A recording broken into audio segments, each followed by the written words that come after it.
Hello and welcome to Stupid Ancient History with Midgley and Taylor and our expert, non-expert, special guest, James, Lord High Commander of the Science Cupboard, first of his name and knower of nothing. Hello.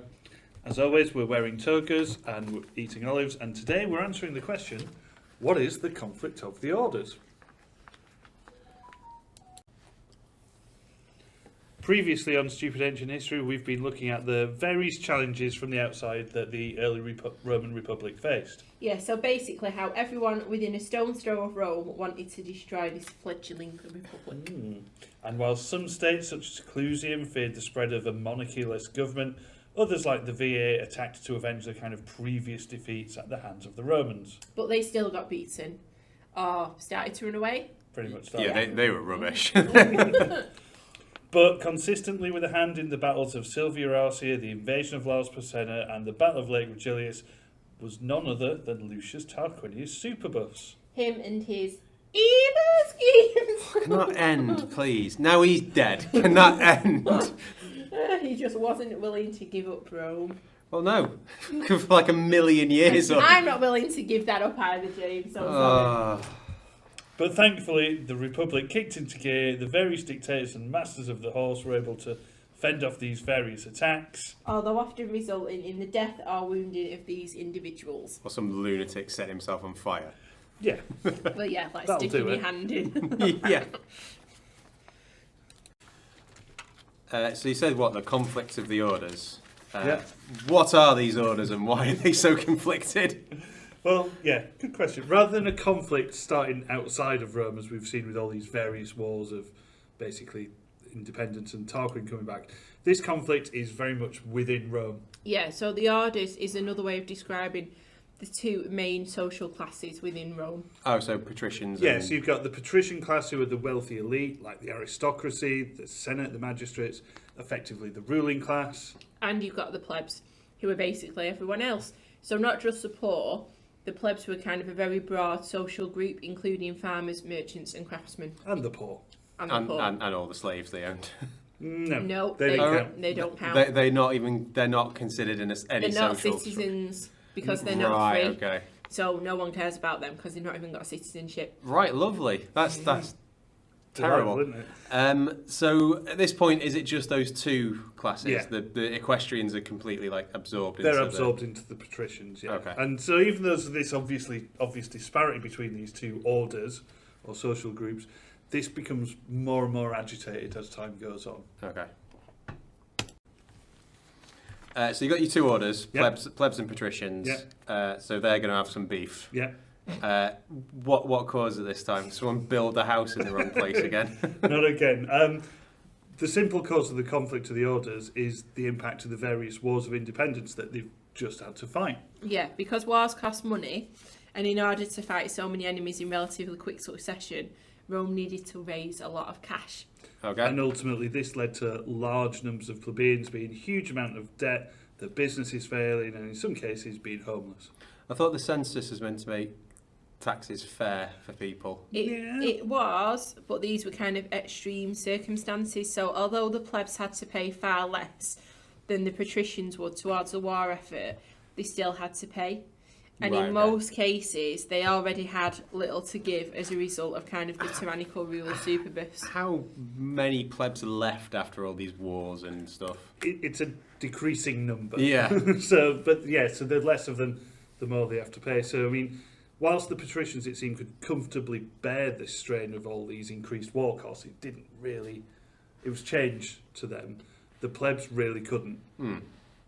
Yeah, so often they had to kind of give whatever little money they had, which would be probably the difference between being able to feed yourself, being able to pay your rent. So, it's got more of an impact than it would with the patricians. Okay. So paying off debts from a war made poor people even poorer. Yeah. Beef. Yeah. Beef ensues. In a nutshell, yes. But as always, it's a little more complicated than that, James. Of course it is. Yeah, so earlier on in the Wars of Independence, before the Battle of Silvia Arcia, if you remember, the patricians agreed to pay for most, if not all, of the war on their own to avoid plebeian debt. Yep. But that doesn't last. why not? They can afford it. Continue to pay the money you can actually afford. Yeah, God forbid the rich put their hands in their pockets. Little does change, does it? No. Nope. Instead, what seems to have developed is what's called a kind of patron-client relationship. You're going to have to tell me what that is. So it's a sort of business arrangement between wealthier families and individuals and less wealthy individuals. So Okay. the kind of agreement you'd have between like a landowner and the farmer that works on the land. Okay. Or between a merchant and the craftsman who works for them. The wealthier families and the poorer families. It's Okay. It's a loose arrangement. Yeah, so the idea roughly is that the wealthier patrons need the poorer clients in order to maintain their position and therefore have a sort of responsibility to them. So it's very much like they will Help them out in times they of will need. yeah, they'll kind of sponsor them if you like, and Right, they will okay. kind of help them out by giving them gifts of money, but it's more like a loan. A loan. I was going to isn't say, this sounds like Yeah. like a loan. it is. Do they have a concept of interest at this point in time? Yeah, pretty much. Okay. Yeah, and as a result of the war debt, often many of these clients, the poorer, the plebeians, pretty much found themselves directly in debt to these patricians. Yeah. Is that where we get the word patron from patrician? Pretty much, yeah. Yeah, Okay. and they obviously weren't too keen on just writing off the debt, even though that would have been the nice thing to do, but they weren't that keen on doing that. But they're the flower of nobility. They're so nice and precious. It's not a nice Not all flower. flowers are nice, James. Name one horrible flower. A Venus flytrap. They're cool. What about but that they- stinky death They smell eat one? things. Oh, the Attenborough plants. Yeah. They are pretty awful. There you go. Argument solved. So we've got kind of mounting debt. Yeah, The poor people are kind of not happy. a bit unhappy with their patrons, who they're kind of being shaken down by. Yeah. It kind of sounds like it's kicking off. Yeah, in a nutshell. So the plebs were in massive debt. The patricians didn't want to forgive the debt, so this led to a series of conflicts between the two orders. Okay. Although we should point out that the word conflict is a bit misleading, because it's not actually that violent. Why are we talking about it? I want like riots and fistfights in the streets. Yeah, it wasn't that. It was No. more kind of a series of strikes or secessions. They want us to use those words then. Conflict sounds like a very aggressive word. I don't write the podcast. That's No, not. I'm just trying to use the fancy words, make you all fancy.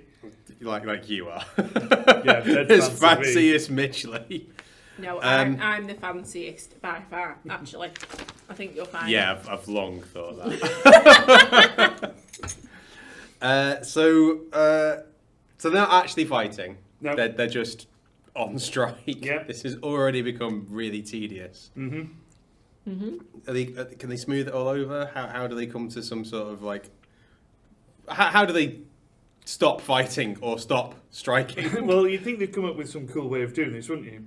Well, no, they don't. no. They're going to come up with some overly complicated thing that will probably just give the Senate more power in some way. Well, yeah, I mean, that's part of the problem, Yeah. because part of the problem is no one listens to the plebs. Yeah. Exactly, and that kind of brings us to the final issue from all of this, which is a lack of plebeian representation Because in the they Senate. still can't vote, can they? No.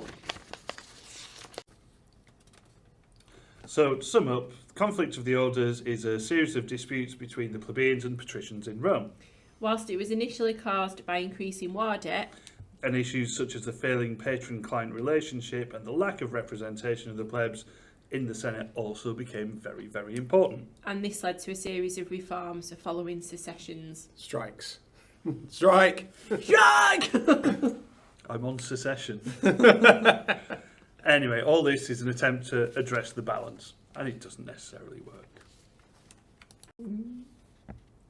So there you have it, our quick overview of what is the conflict of the orders. Thank you for listening. We hope this has been helpful. Leave us a comment below, and until next time, goodbye. Bye! Bye.